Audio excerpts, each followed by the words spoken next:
Right, we're going to call the meeting to order this morning.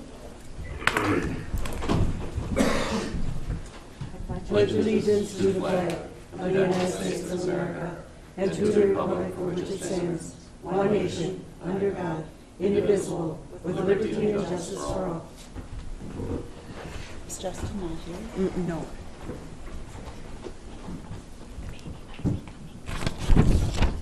Okay. Approval of the agenda. Move to approve the agenda. Second. All in favor? Aye. Opposed? Minutes from last week? Any Motion to approve the minutes. Second. all in favor? Aye. Okay. Public comment period, a reminder, no personal attacks, no names.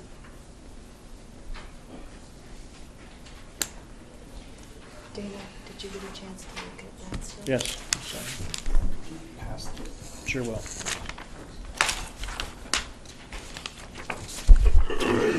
Michael Fields, Winnebago Township.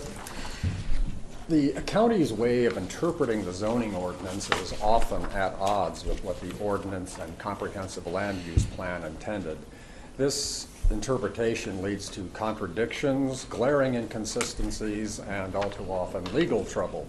It's like trying to pound a square peg into a round hole. For example, in a 2011 letter to the board regarding a setback violation variance, Environmental Services cites the ordinance to explain that nonconforming uses may continue until removed, but not encouraged to survive. I think an unregulated mine is cheaper to operate than a regulated one. This alone encourages its survival. In that same letter, Environmental Services says the regulations covering mining in Section 26 apply only to new mines, those created after 1967. Well, I guess they were hoping you wouldn't look it up because Section 26 never mentions the age of a mine at all, old, new, or middle-aged. The letter goes on to explain that Houston County has never required a zoning permit unless some violation had occurred, which is odd in itself. But everyone agrees that a setback violation did occur at my farm, yet there's no permit on file. If Houston County's official position is that grandfathered mines are exempt from regulation, then why cite Skyline for a setback violation? Why does this particular regulation apply and others not? Imagine the mining company's surprise at being cited for a setback violation when they thought they had an unregulated mine. Skyline has only done or not done what the county allows. It's done what any business would do, make the most of an opportunity. But operating a mine without a conditional use permit is the kind of opportunity that should not be available to anyone in Houston County. Also, please reference State Statute 394.36. Until the Frac Sand Study Mike, your Committee... time is up at this point. Thank you. One sentence. Until the Frac Sand Study Committee resolves this issue and issues like it in a way that's consistent with the zoning ordinance and land use plan, its work will lack credibility. Thank you.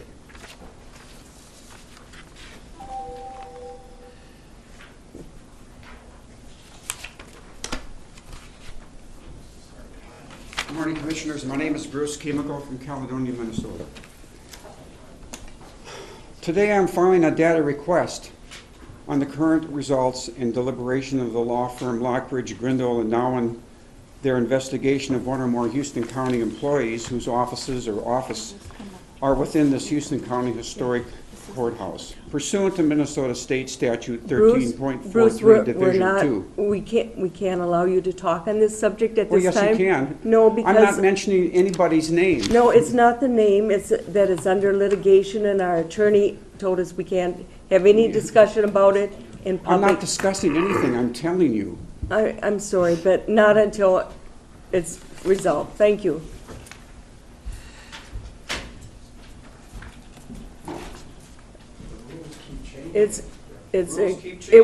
The rules did not change on that one. It was because our attorney forbade us to bring it up. I'm sorry. He did. Pardon? He brought it up. Yeah, but we are not allowed to listen to it. Thank you. All right. Go ahead.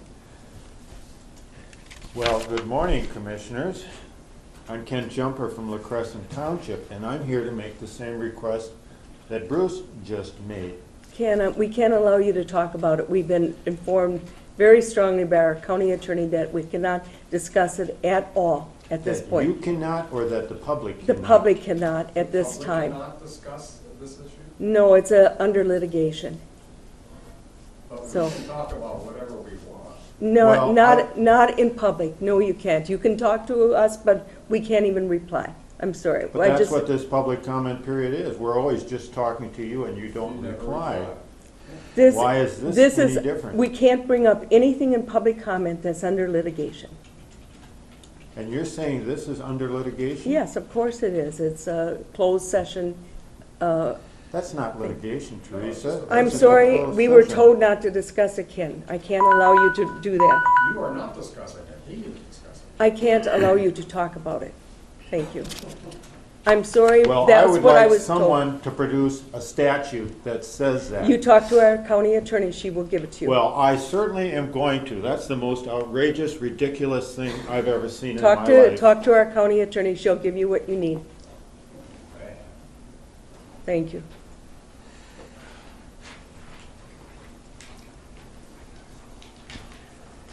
This is kind of more or less informational. Yesterday, we had a fraction writing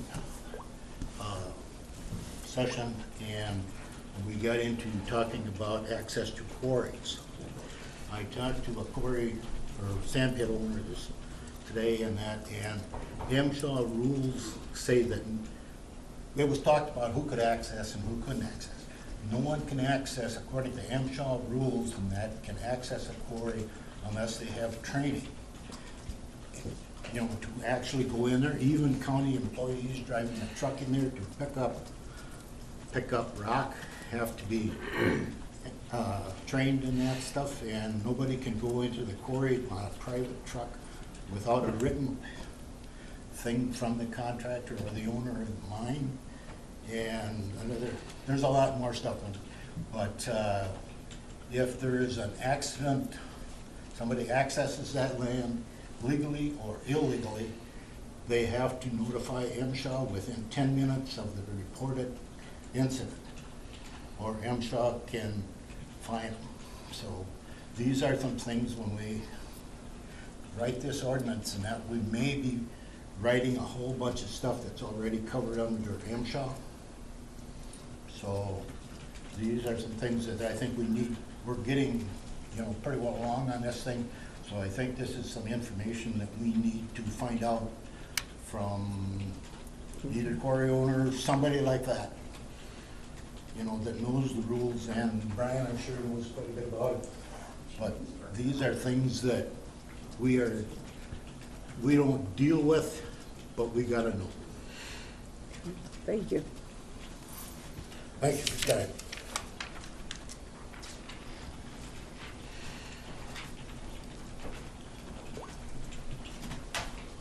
Anybody else wish to address the board at this time?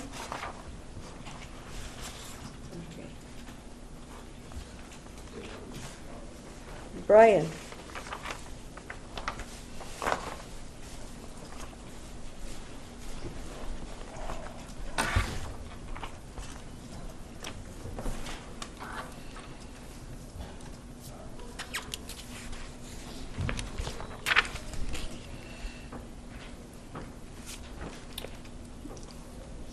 Morning.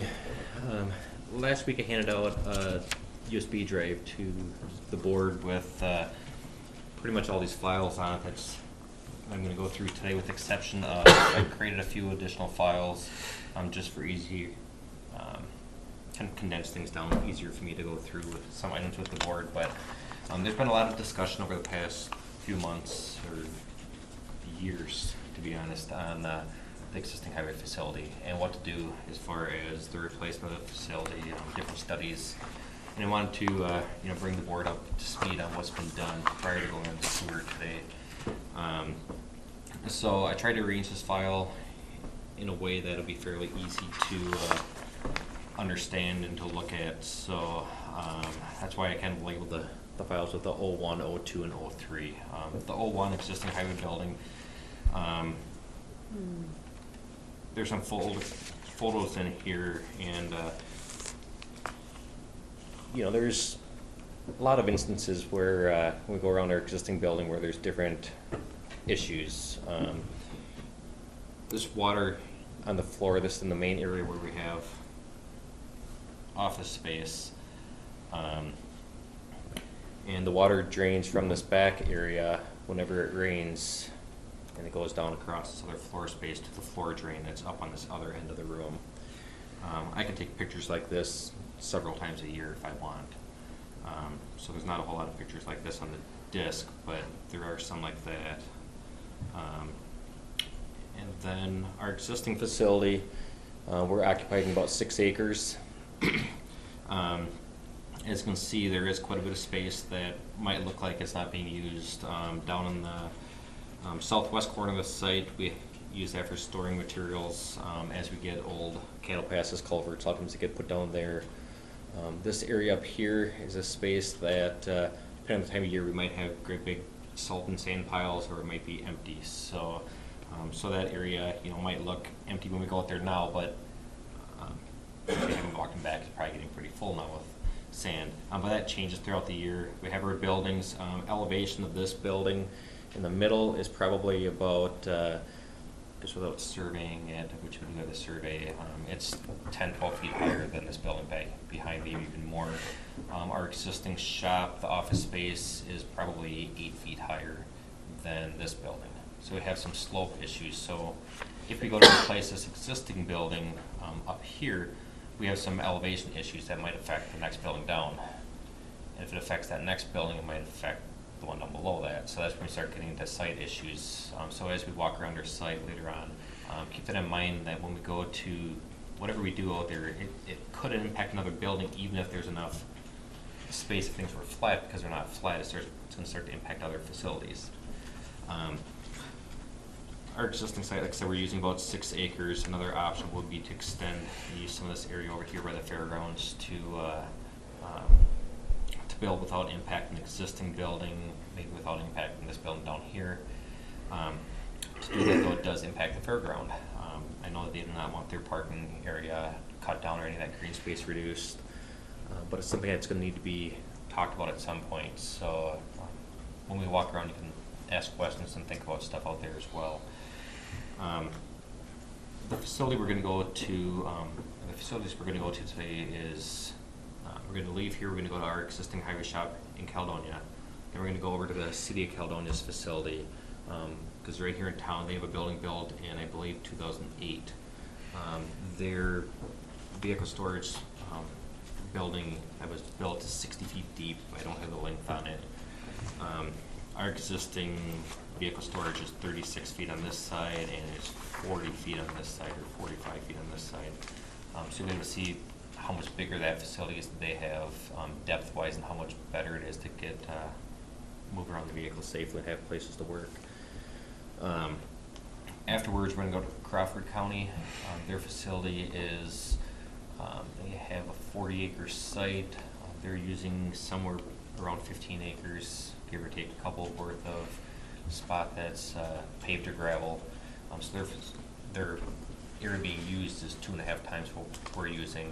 Their county has a little bit less population, slightly more miles of, or slightly more area than our county. I do not know how many miles of roadway that they maintain. It's not on their website. I didn't ask them that. And then the other facility we're going to go to is Onalaska, which was built in 2006, I believe, which is a different use because they are a municipal facility versus a county. But again, they'll be able to see what they did at their facility.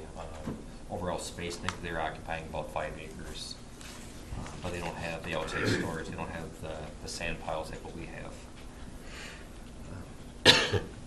So with that in mind here, with the overview, like I said, I have some more pictures just from a different day of water on the floor in the basement. Our existing shop, elevation-wise, as you can see from the front, it's a pretty good height for the overall building. You know, you have a ramp going up from the street, but you can't really lower it down much from where it's at because you need to get that drainage away from the building so you don't get the water issues in the basement in the future. You know, the look of the building, you know, it hasn't been a whole lot of money put into it over the last 20 years or beyond. There was some decisions made decades ago that the facility was nearing the end of its useful life, especially with the outside blocks not being insulated. But they decided not to put a whole lot of money into it, so you know, it's not the most visually pleasing. There's locations on the building where moisture's gotten into the blocks. There's one window, here's underneath another one. Just these blocks aren't heated or aren't insulated, so there gets to be moisture in between, temperature differences from the outside to the inside of the building, and it causes the blocks to start falling apart. This disturbs me. Brian, I'm sorry to Yep. interrupt. In one of your things that you gave us to read through, it talked about a committee that was on, it was like six people. Did you guys read that? Yeah, one from each district What year was that? that were not commissioners, plus a Yeah. commissioner, yeah. There's been several committees set up over the years. I know there was one back in the 1990s that Yeah. had the county engineer, Tom Mullen was on it. There's a couple commissioners, I think, and then there was a few people from the public, and that one might have had from different districts. And then when I got here, there was 2 committees set up at that time. One had, I think there was about 20 people on it. Each district had people from the public. There was township officers were on it, the county engineer, different county employees were on it, commissioners. I couldn't find a copy of that list. And then there was a smaller committee, which was essentially county employees and commissioners that did not involve the public, so that we can get the public input on the one committee. But right now, the working committee that we have appointed, there's 3 of you? Is that how many meet about it? Just 3 people? Or Steve Steve and and Yeah, Justin. Justin. Steve, Justin, and Brian? Yes. Okay. I didn't mean to interrupt, but I just had, Yep. that thought's been in my head since Yep. I was reading it, is like, Yep, what so- happened to the committees that were, did they just, The last time, you know, essentially it was determined in 2008 or 9 that the committee did their job as what it's functioned to do, to decide on what we needed, what we needed for space, what type of facilities we needed, whether it's just the main building, the mechanics area, the maintenance. And, you know, they decided that we needed all 3. And they also looked at the square footage, you know, were we in line with square footage and what we thought we needed? And that's where somehow how the plans evolved, how they did with size. You know, ultimately, it'd be nice to be a little bit bigger. I have a copy of our plan printed off. I can take that with. So if you have any questions on what size is proposed versus what size is out there, the different facilities we're going to look at, we can compare. okay. Like our initial building, I think we were proposing a 90-foot or 95-foot wide maintenance area to have the vehicles park head-to-head with the door in each end, with a walkout on the middle. Well, 90 or 95 feet for our proposal, stacked 2 deep, versus Caledonia 60 feet, 1 vehicle deep. Canton, which we're not going to go to, over in Fillmore County, is 60 feet. MnDOT's facility, it's 55, 60 feet as well. So, you know, we are squeezed out. But, you know, so we can look at some of that stuff as we go around. So I think, you know, we're going to be fairly tight on looking at these facilities. You know, I figured between now and 11 o'clock, we'll go through here, our facility in Caledonia, and the city of Caledonia. Okay. And then we have an hour at Fillmore, an hour at Crawford County, and an hour at the city of Onalaska. Okay. So, and that hour will go by quick. Okay. Other photos here, this side of the building has been painted. The reason why is because this corner of the, well, this has been hit over here a couple times since I've been at the county, where they've had to redo some blocks. This right here got hit pretty hard. Everything's so tight between the doors that they hit my equipment once in a while. So when this got redone, the insurance paid to replace this block. We had to put a new door here for OSHA requirements. They made us put that in. And then we had to paint the new blocks and stuff. So you're not gonna just paint this little area here and leave the rest. So we painted, these 2 sides of the building. So that's why that's painted. these other blocks. Is that building been added on to the other building? Yep. The one that's well, painted? This Is one that newer than painted. the other part? This one right here, I believe, was in, I'd have to look to see which one was 90 or 66 and which was 69. I think this was the 1969 edition.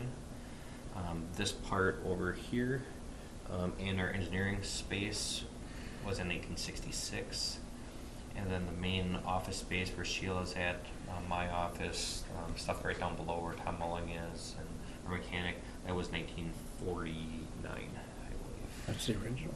That's the original building. And that's why as you go around their building, well, some of the stuff, I don't know if, these blocks are not insulated. If you know anything about building, usually you don't put blocks where you have all the joints vertically. Right here, the blocks aren't staggered. It's just, why they did it that way. I don't know if it was cost savings or why they did something the way that they did. But here you can see the lines, they didn't stagger the blocks. They're all hollow blocks, no insulation in those blocks. Here's the elevation wise. Here's the elevation of the office space. You can see that the shop's quite a bit lower back here.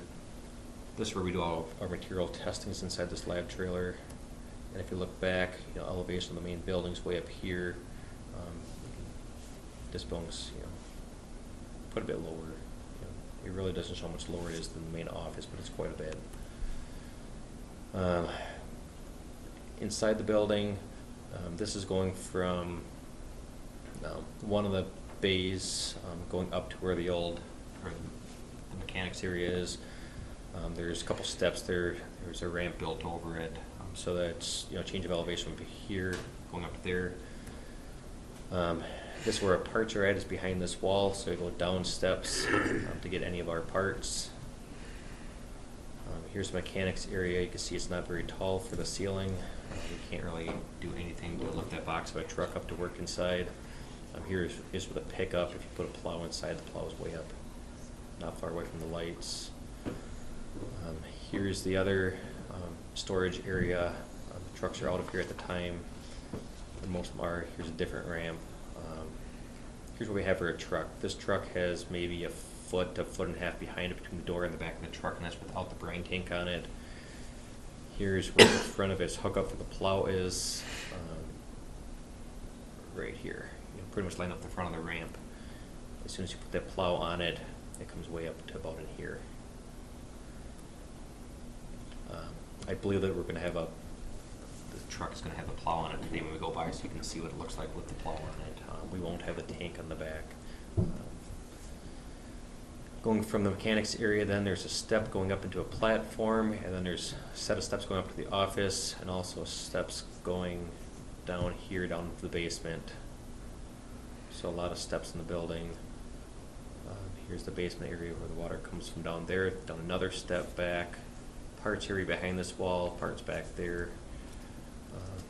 Just a lot of steps to carry parts up and down. Brian, is the water coming from below grade or from the roof? Below grade. You see it up below when it rains hard? It could be coming out through the blocks Nothing. and out, but I mean, it's not, we don't see it coming out in the wall. It's coming out down at the bottom of the It's concrete. a lot of water, a lot of water. Yes. This is the area that has the boiler room in it, or the boiler in it.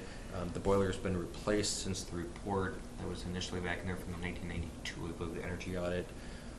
That was a 77.5% efficiency boiler. Now we're at a 91% or 91.5, so it's still a fairly low efficiency boiler. But as you can see, there's no door in this room, and there's the boiler.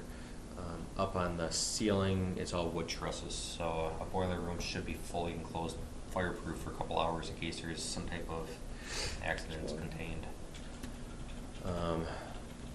You'll see this, there's mold on the bottom of the walls downstairs.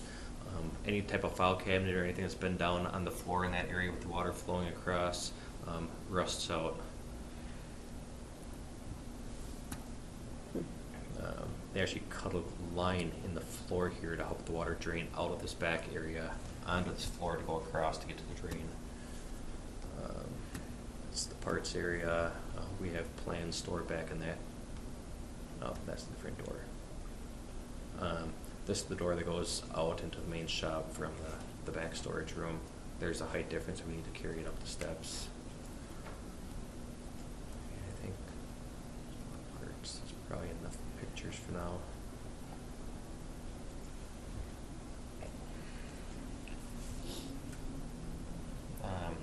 And then there's these different studies, and what I did is create different files. So I'm not going to open up each of these studies individually, but different things that you can look at. What I did is I created a folder. It took kind of the key elements of all those studies.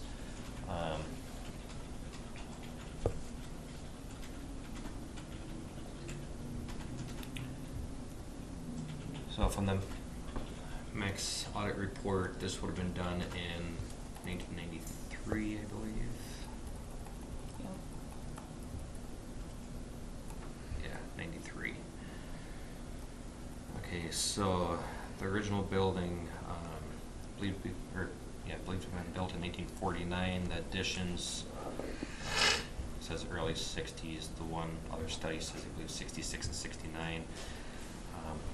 We have our square footages here, and if you compare the square footages here to if you look at the square footage on the other plans we have, you see that these square footages are pinched down pretty small. But the key points, besides for space to focus on, would be to look at the blocks here.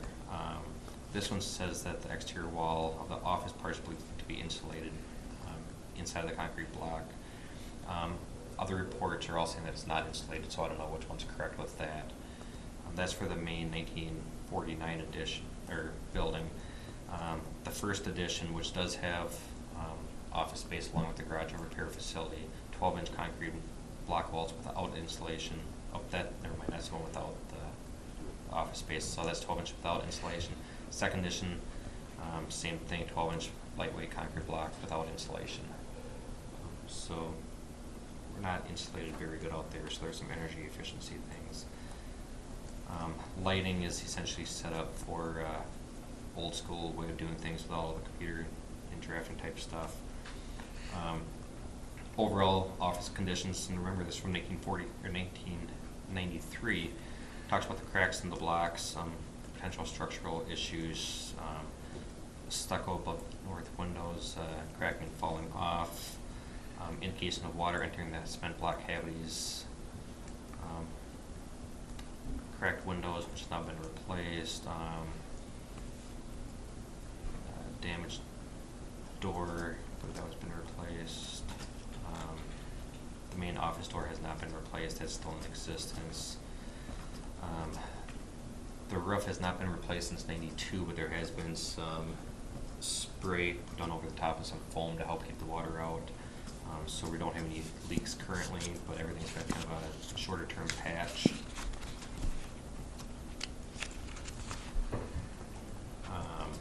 And then further delay in providing the needed repairs may lead to more serious repairs in the future.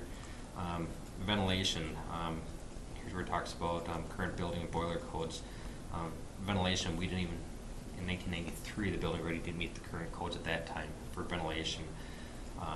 Typically what you're going to have is with office space, you have that office space under positive pressure, or your mechanics are under negative pressure. You keep that air from any type of vehicle storage space or mechanics bays out of the office.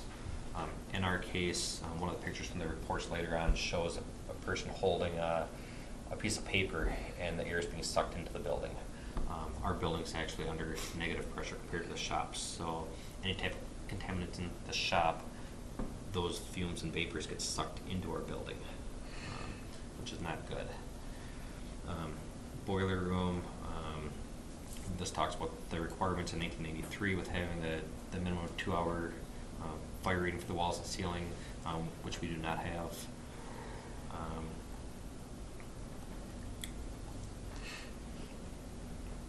And I'm going to jump off that report onto 1984. This is when they looked at the structural evaluation of the building. They talked about that boiler area again, and accessibility with ADA stuff. Our building was built prior to the ADA, current ADA requirements, so things are quite a bit different now than what it was back then. structural analysis, and there's another report after this that says the same thing or similar thing. The roof and floor joists and interior steel columns had 40 years of life. And when it says the roof, I meant more like the roof trusses and stuff, not the actual the rubber roofing membrane. But the exterior masonry walls, they figured back in '94 at 10 years of remaining life. Well, we're 10 years beyond that, and the building's obviously standing. You know, conditions gotten worse, but it's still holding up.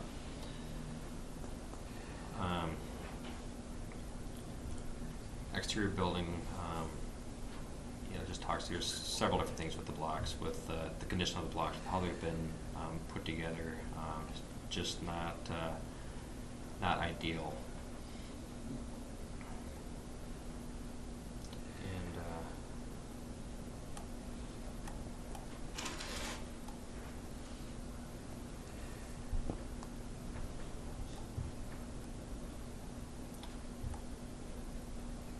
And here's from '94. Water's infiltrated the walls, lack of control joints in the masonry, inadequate insulation, moisture. You'll see that it has the same things over and over again throughout. Delays or repairs to the structure will eventually make this building uneconomically feasible to restore and potentially structurally unsafe. This one is not a study, but this one was put together by the county engineer in 1995. Met with a couple county commissioners, the county engineer and Tom Mulling, and looked at the shop and the office space and wrote down a bunch of shortcomings. What I find interesting when I look at this is that it talks about a lot of the same stuff that we have currently. You know, nothing's changed when you look at what they said they have for needs. Who was the county engineer at that time? This would have been Gary Brueggemann. Okay, thank you. So, there's actually, throughout the files, there's been 6 different county engineers since this got going. And, you know, they've all How many? said- 6? 6, I'm the 6th one. Wow. And, well, you could say 5. You know, Kermit McRae was the county engineer, kind of an interim for Before Waldo? 3 to 6 months or whatever in there. So he was shorter term, hired for that shorter term. But, you know, however you want to say it, there's been numerous engineers. The stuff that they've all come up to looking at as far as the needs and the issues, they've all been real similar as far as with the building size, the problems that we have with our existing building. It's not like one person saying that something's wrong, the next person's coming in and saying that it's great, or that they need to have this much for space. The next person says, you know, no, we need a lot more, we need a lot less. You know, back in '93, they talked about establishing a building A fund. fund, yes. Is that the one that has been built up? I think that's the one that's been built up to like that $600 over, or $600,000 over the 21 years. Mhm. So yeah, so there really hasn't been a whole lot that's been put into it. Yeah, in '96, there's another report. This one actually says in the summary that there's been enough reports done to date that essentially you don't need to keep doing studies. You should have enough information to make a decision.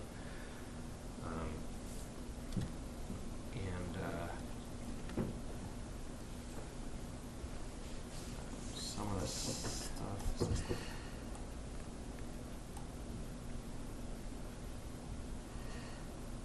Talks about the existing sites adequate to accommodate a new freestanding unheated vehicle storage building of 12 to 18 vehicles. So, you know, that's one of the things that you've seen in the previous design is looking at adding an existing equipment storage besides for the dump trucks, the plow trucks, the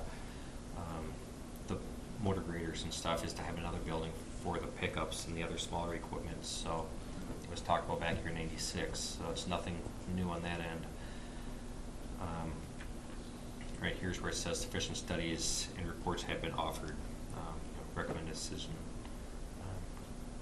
be made. And then continuing investment to the existing highway shop to gain additional building life and usability should be carefully evaluated, because at that point they knew that, you know, is it worth it to dump money into the building, or is it better to build new? This is the study that, if you go on, I don't have it all in here, it has different options, A, B, C, and I believe there's a D. A couple of the options was for a new building site.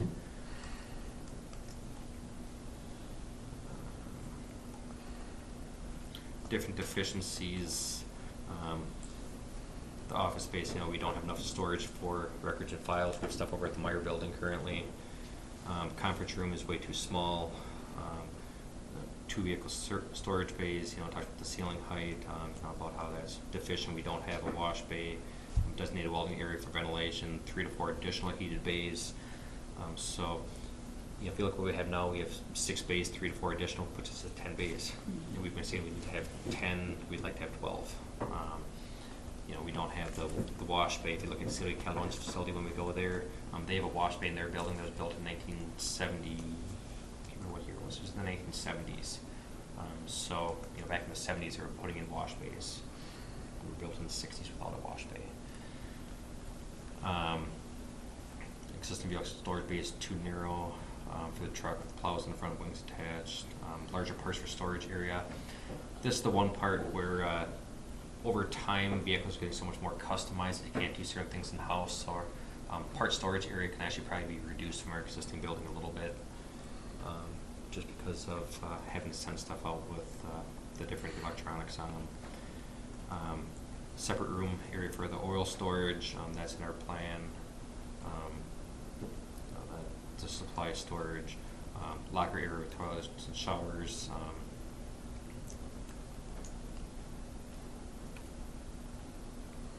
And then talk about that existing or another building being added.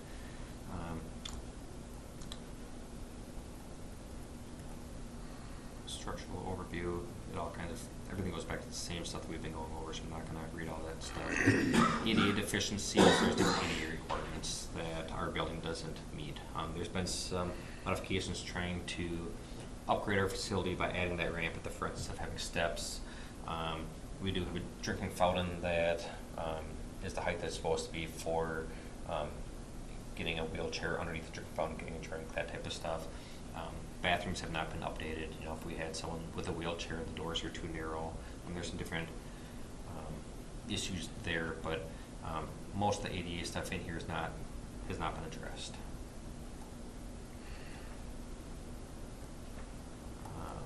Mechanical, back to the boiler room.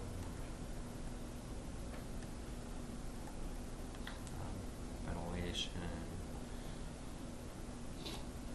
Electrical system, there's been upgrades to the electrical system. So that was, it says redone approximately 3 years ago, so that would have been done in 1993. At that time, though, they did not update the lighting system itself, so a lot of our lighting is still the T12 lamps, not the T8 lamps. In the most maintenance areas, they're either using LED lights now, or they're using metal halide or mercury vapor bulbs instead of the T5s. So that's changed there over time with efficiencies and stuff. Fire alarm, let's not even talk about that. We have issues with it. It likes to go off, so it doesn't do a whole lot good when people ignore Well, if the walls are water soaked, it'd be probably okay. Huh? There's so much dust and moisture in the air and everything within our building that it's not uncommon for it to go off 2-3 times a month, sometimes more. And it does not dial over to, right, Scott, it does not dial over to the courthouse or to the jail anymore.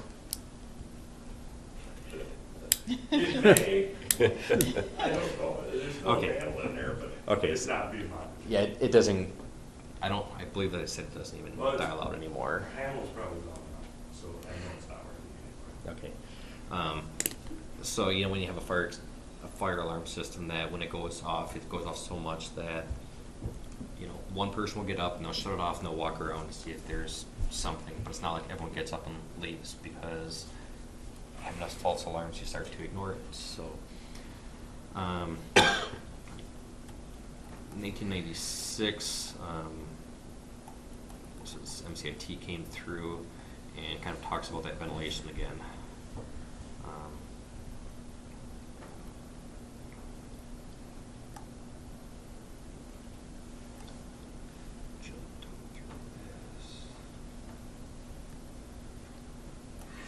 This is a 2008 report from OSHA came through, they showed up without any notice, to no notice inspection. One of the things I wanted to highlight on here is the end of these notes, I'm not sure who wrote these comments. If it was, this would have been, I believe, before Tess was here, so I think it was probably Tim Comstock or maybe Marcus Evans, the county engineer at the time, wrote through, since a new department will be built in 2009, no improvements will be made to the existing building. So everyone was planning on a building being built like right away that next year. When I got hired here, I was told you're gonna have a new building within 2 years. And Sheila, as she said, when she got hired on, and I believe in 99, 98, she got told the same thing. So I find that interesting. You know, it's not surprising nothing ever moves quick when you're dealing with, you know, public funding. You need to come up with a lot of money to do it and stuff. But there's been talk about building a new facility that's going to happen like real soon for a long time.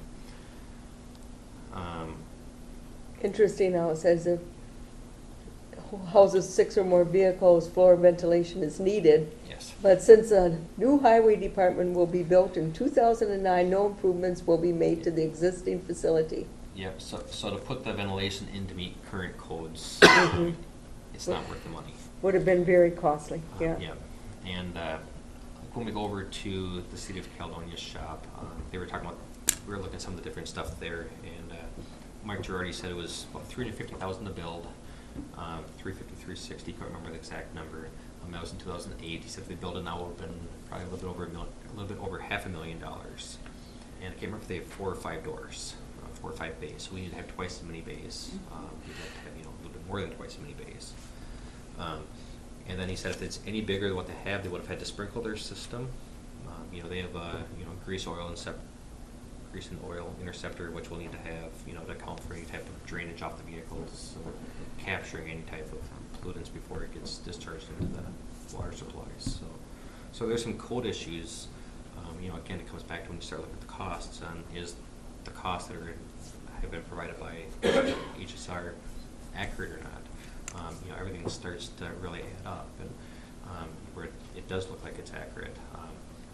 Hopefully, we find other ways of doing it, you know, to save money. But you know, as you get those building sizes get bigger, you start having more people in them. You start having different code requirements, more vehicle storage. You know, different ventilation requirements.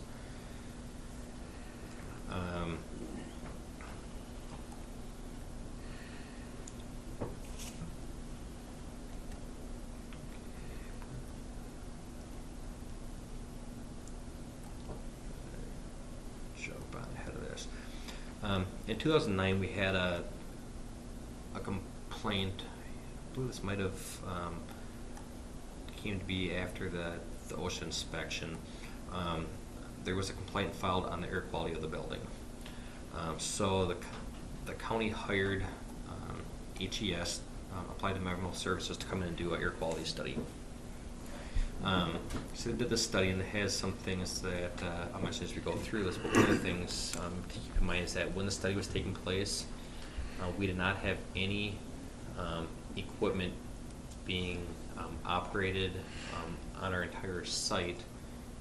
Mechanic was not working on any buildings inside the shop area, so there was nothing going on for contaminants that were going to get, you know, sucked into the building, potentially from the main shop area. But the concerns was the roof leaks, the flooding and the mold, airborne contaminants from the shop.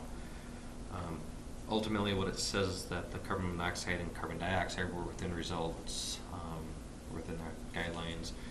There was nothing being operated, so there's no reason why it wouldn't have been within the guidelines. So humidity was on the high side. We tried to correct it by adding a dehumidifier. That didn't work very good because we just have too much dust in the air. We can't keep it clean. Mold and asbestos, lots of elevated mold and asbestos or mold in the building, and we had 5 confirmed floor tiles, ceiling tiles, different stuff that had contained asbestos.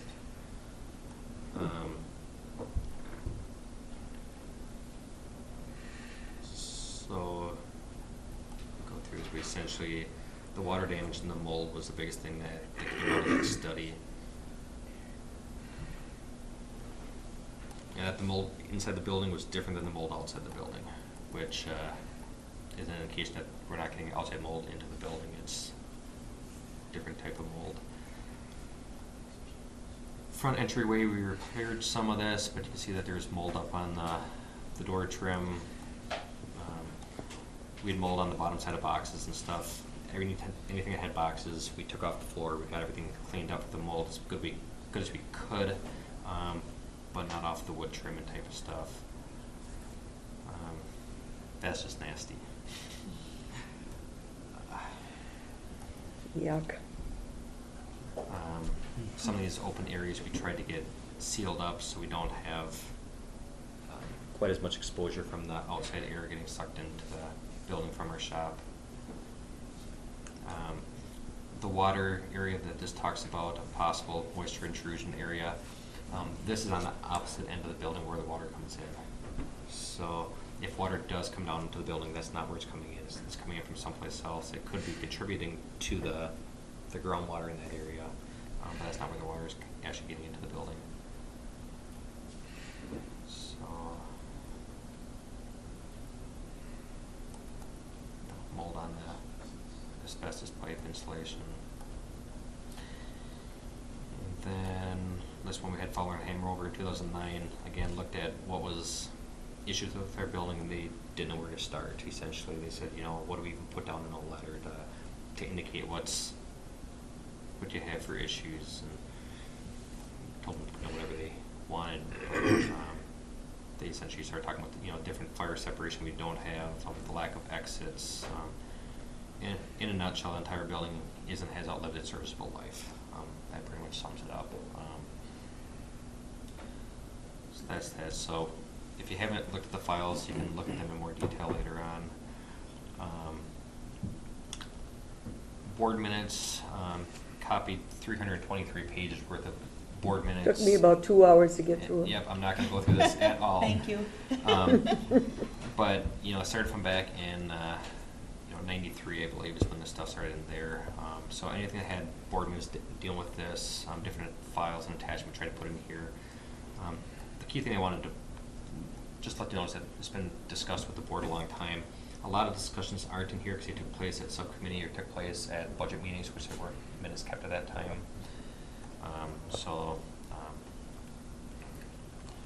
Fun reading if you want to. Comparison projects. There's different projects that have been looked at, and so just real quickly, these are all facilities that one of the committees looked at. I believe there's 11 of them in here. One of them is Crawford County, which we're going to go back to. So the one committee looked at 11 facilities and evaluated them. So Crawford County, you know, they like 40 acres of land, about half's used, has different area of their office space. Their shop is 16,700 feet. I believe that ours is total of 4,000 some feet. Crawford County built in 2003, 2.9 million. They've had, I believe, 3 additional buildings added since that time. But they went through and looked at them, put together some ratings, positive and negative features. So that's 11 buildings by that committee that they looked at. Put some different building committee notes in here. But then there's also all these other facilities. These facilities have a little more information that have been looked at. And then all these other facilities that have, some of them have been looked at, a lot of them have been looked at, some of them the county had plans for. The county's looked at, you know, total, I'd say 30 plus buildings to try to make sure everything's being designed the right way. See what's working, what's not working. So there's been a lot of research done, and every engineer's kind of built off the previous engineers' notes and recommendations and studies. And Oh, they did go through a lot of buildings, didn't they? a lot of buildings. So, you know, I know that this board hasn't, but you know, Toyo get through 3, and out of those 3, they've all been looked at previously, with the exception of, I don't know if anyone ever looked at the city of Caledonia. So just want to make you aware that there's been stuff looked at, and then the highway site. Spacing computations. We went through and prepared. Now this was done back in 2009. when they were looking at putting the surveyor, zoning, different people in the building. But every single area of the building we went through and figured out how much space we thought that we needed, or that was in the plans, and we wrote comments about what the existing building has. So we tried to figure out stuff. Some of the notes, too big. Do we need to have a vestibule that's 12 by 12? The number of people in there. So we tried to really figure out what we need. A lot of comments on too big, too big. We tried to squeeze things down as much as we could, not necessarily went by what the architect's original plans said. And then a lot of the areas, like the engineer's office, is the same size as what it currently is because it works fine. We have the break rooms twice, or the conference area twice big because it should be twice as big. The engineer's space, essentially the same size as what we currently have. So we wanted to hit up that we'd looked at every single area and what we needed for space. And then I copied a bunch of the different designs from the different years as we've gone forward. So if you want to look at how things start off in 2008 to now, you can see how things have changed. Hasn't been a whole lot of changes in the last few years just because not a whole lot's happened. Got to a point and stopped. Different permitting from the city. We got the request for proposal for different consultants bidding on it. Geotechnical evaluation, studying the soils out there, make sure everything was acceptable at the proposed site to build on. Photos of that site. State submittal, we submitted to the state for bonding for both this, our new highway shop, along with the Justice Center, trying to get state money to help pay for it. And what the state said, if they helped out one county pay for a building, we'd have to help out every county. Essentially, not going to get state money to help out. Permit application for MnDOT to access Trunk Highway 76. And one more thing before then we can get out of here is, in 2008 we bought 2 different motor graders. One of them sits in Caledonia. This one sits inside when we have space, but a lot of times it'll sit outside. Now this is equipment that does not have any salt on it. It's blading up the gravel roadways in the winter, along with blading stuff throughout the summer. Just wanted to point this out in the past on, do we need to have a heated building? Do we need to have a wash bay to get all that salt and stuff off? Can we leave stuff outside, plug it in? So this one sits outside. So 1 means it's a large equipment for us. 08 is 2008 is when it was bought, and then 1 is the first large equipment bought for that year. So if you look at it, the rust that's starting to show up on this, where if you look at the equipment, there's rust that's, not terrible, but it's definitely showing its age. Wherever you look, there's going to be, different rust areas.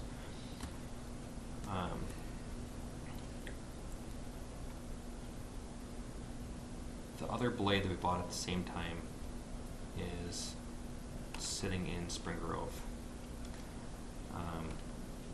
So blade number 082.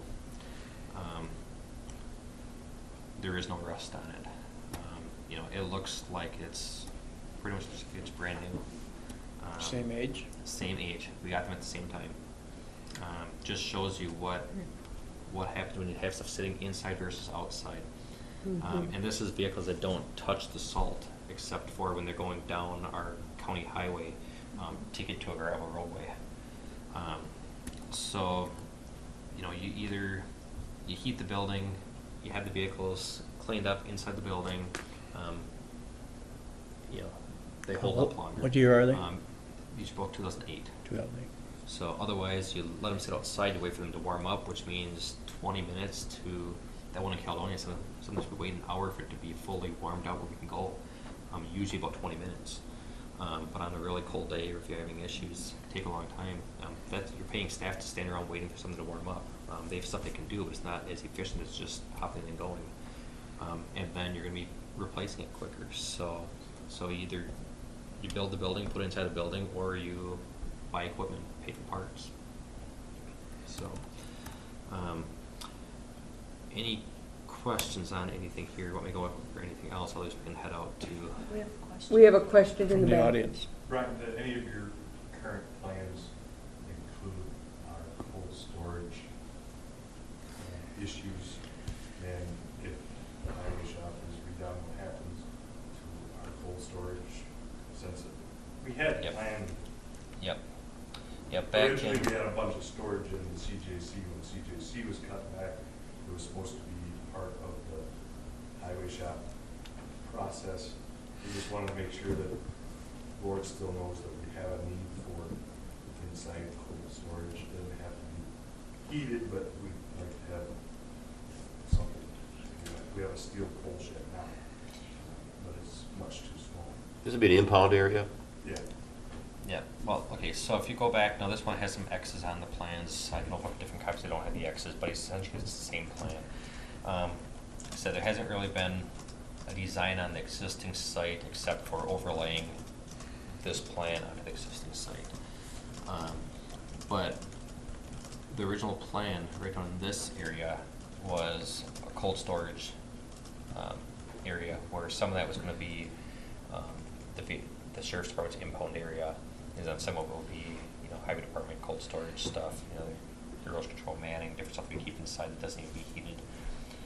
And then we also had an area at one point up in here to keep vehicles within a fenced-in area. So if it didn't need to be under lockdown, we could have it be a separate area that only the sheriff's office had access to. So as our plans evolve and move forward, we need to keep that in mind that the sheriff's office needs someplace. Initially, they had a location right next to the Justice Center that got torn down when that building got built. So it's not 100% highway building needs at this point. Still, there's still sheriff's office needs. How many vehicles do you think you end up with? Usually it's somewhere between 12 and 16. Really? Okay. I think if I go to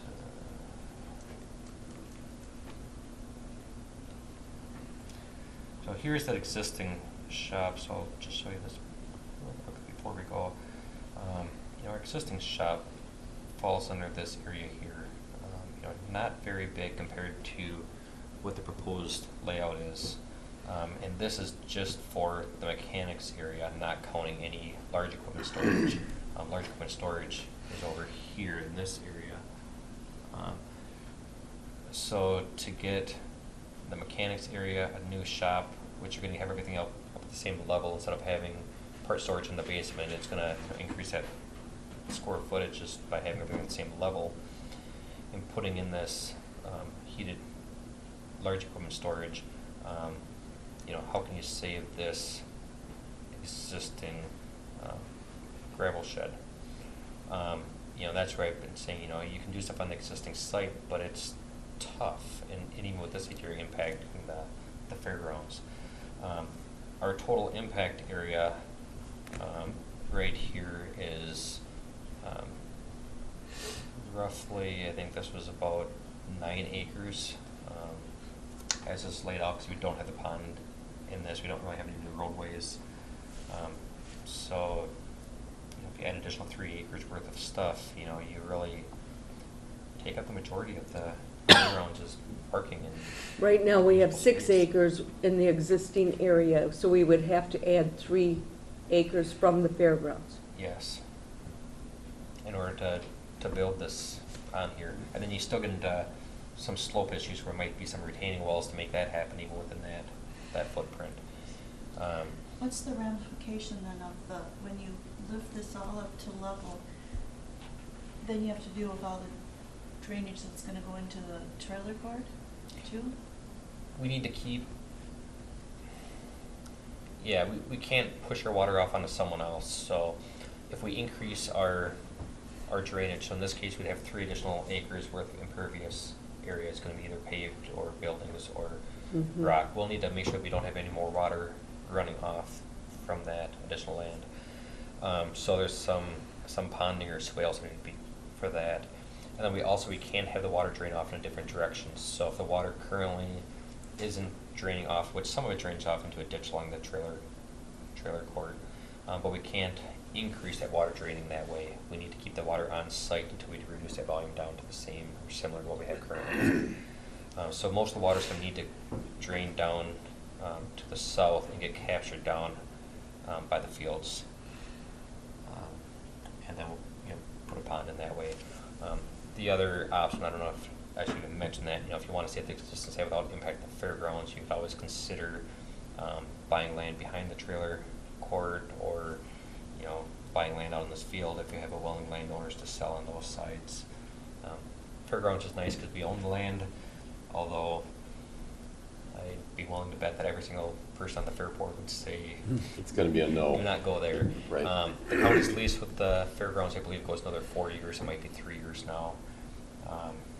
So the county, really, they wanted to, they could do it without the fairgrounds approval.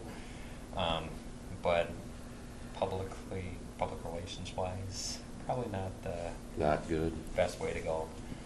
So. Is there any stormwater hookups? No. Like for streets? If you raise the site up high enough, you can maybe get back to the city storm sewer system. I don't know if their storm sewer system has capacity to handle much water. Currently, the site just there's some drains up by the existing building that comes over and dumps out and drains down this ditch. Otherwise, everything else just flows Into over that and down field. to the ditch down behind the land, behind the ground. So. Didn't we do like underground drainage over here for the new CJC? Can you do something like Yes. that? Yeah, with the CGC underneath this parking lot, there's, I believe it's 4, it might be 6, but I think it's 4 large containment, essentially storage tanks.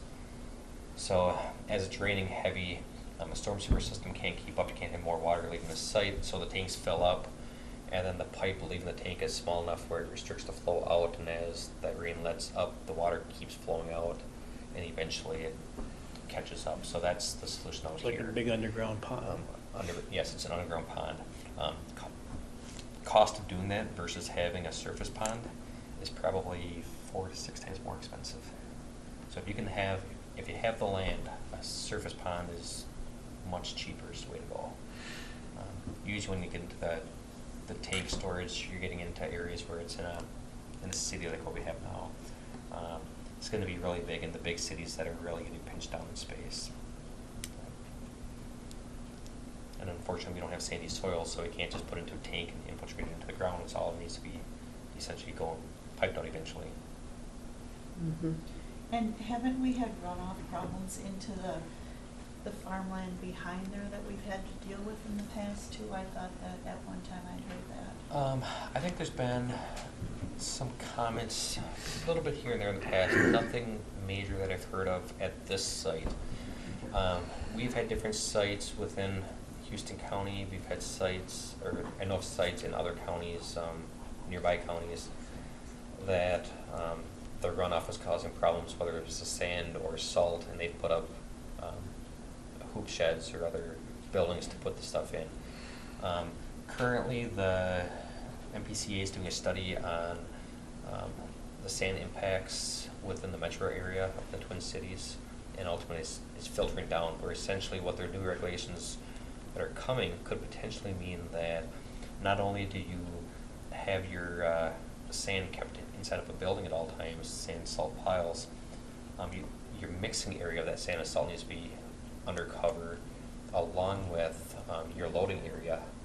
And if it's not undercover, then you'd have to have it on a paved surface and have to sweep it off after you load every time. So regulations are changing when it comes to stormwater runoff, and that's one of the concerns I have with existing sites is, if you can make something happen at the existing site, great.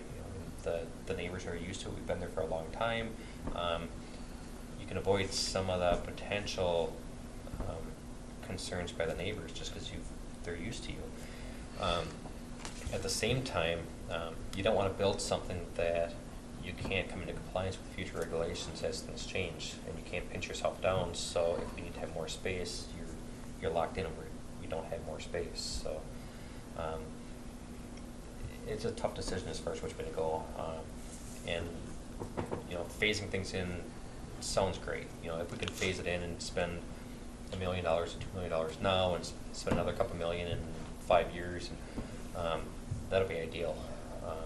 But can you do it without costing a lot more in the long run, or not being able to address different issues as these different regulations change? We should maybe, Yeah, we should probably wrap up the rest of our meeting and get on the Yep. road. I think we all agree they need something. Yeah, I think It's so just too. how we're gonna do it. Just the I don't- hours I I don't know spent if- looking at that I don't know how little much disc. time we wanna spend touring the facility. I've been there twice, and we all know the problems there, but Well, I'd like to see the one in the city. unless you got something new to show. I don't think we need to see. I've been down there twice. and Well, looked at- with the facilities, the thing that we have is Crawford County, they shut down their facilities from 12 to 12:30, so you can't get in. So we're, So essentially, it doesn't pay to get to Crawford can't go County earlier. before 12:30. And if you have any type of questions, you can take up half an hour to an hour worth of questions, in a hurry, walking around looking at stuff. In the past, when they did tours, that's about what they need to figure is about an hour per location. I was hoping to be out of Caledonia by 11 to no later than 11:30 to ready 10 o'clock. It's So already we'll 10 be after. quick at our existing facility. Go over to Caledonia, be quick there. What I'm thinking is that we're probably not going to have time to stop to eat someplace with having 10 people or whatever to sit down and get the food. It'll take forever. more than half an hour. So maybe when we go over to our shop, if anyone wants to get like a sub from Subway or something, tell Sheila or Jana what you want, and have one of them run over, pick the stuff up, and then can take it with us to eat either on the road or find a spot to stop real quickly on the way. I think that Dana's saying that the four of us have all gone through the Yeah. And we our all agree department. that Yeah. it's terrible. Yeah, It's junk.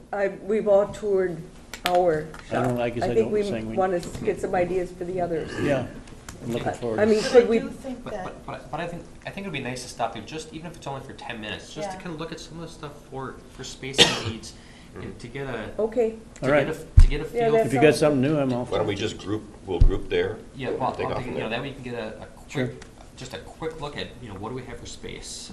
What do we have for elevation? What do you have for the actual site constraints, within the building?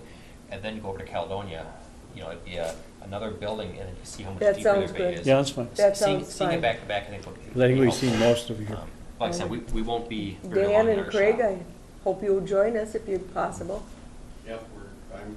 at least for the first portion, at least the Caledonia ones, for sure. And then we can take the Yukon and the Tahoe, if you want to get. So we'll one or meet at the two highway vehicles. department, but we need to go through the yeah, we rest still of got our, stuff to do. our business here before we, so should we That's try fine. to meet by 10:30 at the highway department? That sound good to you? 10:30? Should work. okay. Okay, That'll be our goal. Okay. Thank you. thanks. See if I can control that part. All right. Thank you very much for that. And There was so much in there that I didn't quite have 80 hours, but I really put a lot into it. There's a lot on that. If you there really is wanna a go through lot your on that file. little disc. I And- tell you. And there's a lot more files at our office, Oh, good. but, I spend enough time, and Sheila spent enough time trying to scan stuff in, so that's the bulk of it. There's a lot of sheets that have, little scribbles on it and cut and paste and. I mean, it just gives you the whole picture of what's been going on, and I think that Yeah. history is really important. What's been put off and put off and put off. Yep. I learned something with that flash drive. You can wash them and they'll still work. Oh, yeah. Yeah, I know that too. My wife didn't check my pockets Oh, through the my wash. wife didn't check. Well, We're not going there, Dana. I dried it out for 2 days, worked perfect. Did you throw it in a bag of rice? Well, thank you. I'll see you in a little bit. Okay. Did you throw it in a baggie of rice? No, That's what just they say to do, because it. let it sit on the table and All right, that's a consent agenda. Public notice of meeting scheduled for September 30th, 2014. Notice of public hearing regarding the EDA tax abatements for Willard Wegriff Senior Apartments and Caledonia Veterinary Clinic. I'll make a motion to approve the consent agenda. second. All in favor? Aye. Opposed? Unfinished business, we are continuing to wrap up the work on the ordinance, and we meet again next Monday, 8 to 10, or 10:30, or it's been dragging on a little bit longer, but it's coming along. Highway Department, Oh, but speaking of frac sand, I do want to bring up, because I've received many, many calls this past week about where our frac sands are in the county. And I want to make a point that we have a moratorium on frac sand mining.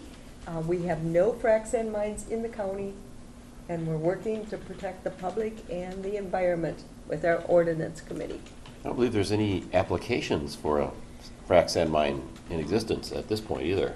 Well, they can't even apply There's a, at this right, point. there's, with a moratorium in place, yeah, Right. no interest.